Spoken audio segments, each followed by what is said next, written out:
Well, Iran's Revolutionary Guards are sending radio transmissions to ships, warning them that no ship is allowed to pass the Strait of Hormuz. That's according to the EU's naval mission Aspides, whose operations aim to protect international shipping from attacks. The Strait of Hormuz is a vital export route for the Gulf's biggest oil producers, including Saudi Arabia and the United Arab Emirates. Around 20% of the world's crude oil flows through it. Experts have warned that even a limited disruption could spike energy prices and fuel inflation. It's great to welcome military analyst Marina Miron back to DW with King's College London. She joins me today from Munich. Hi there. Now, the Strait is very important, as I said, for crude oil shipments out of the Gulf. Do the Iranians have the capability to close the Strait off completely? Good afternoon.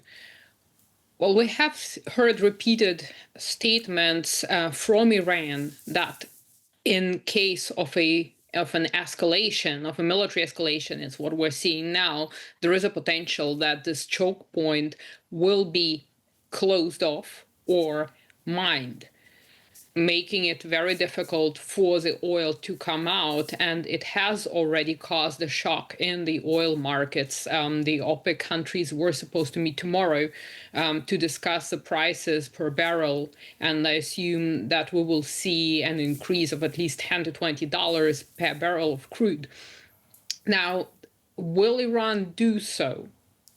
Is another question, or to what extent? Because right now there is this fear.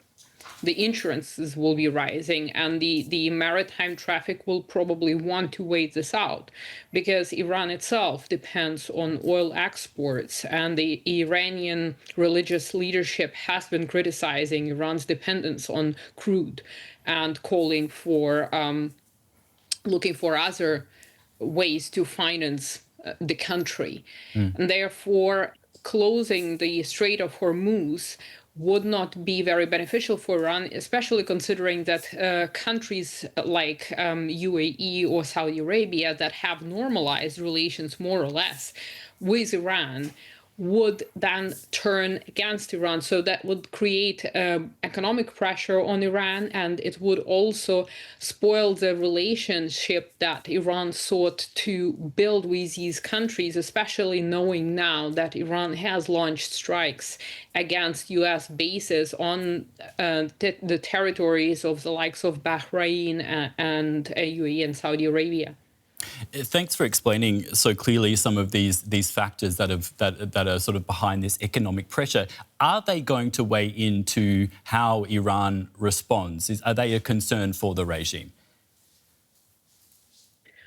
Well, definitely this is going to be important in the overall picture, how the Arab states will respond, because if we recall, in June 2025, during the so-called 12-day war, the Arab states wanted to mediate. We know Oman wanted to mediate, Qatar, again, playing this role of kind of trying to listen to both sides and being mediators, because nobody wants a wider war in the Middle East. And regardless of the fact that there are religious differences, Iran has 90 million people, and it's very fragmented in terms of different ethnicities.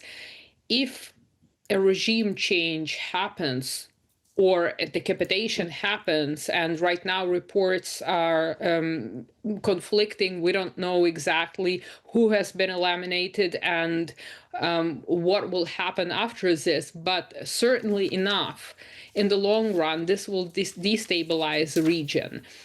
If the Iranian religious and political leadership survives, again, it is important for them not to have adversaries all around. They are already have declared Israel to be their adversary, and we know it for a long time. Having hostile neighbors who have said that they will not permit the US to use their airspace, say, to attack Iran, is already a plus for Iran.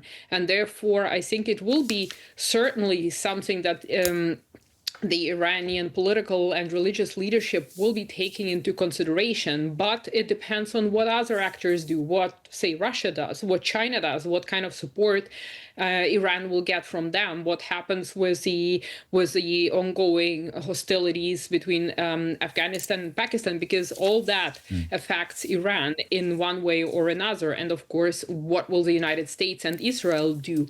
Will there be a second wave of strikes? What will happen internally? So there are quite a lot of shaky factors that make it very difficult to predict what is going to happen. Thank you so much for your analysis today, Marina. We've been speaking with military analyst Marina Miron from King's College London. Thank you for having me.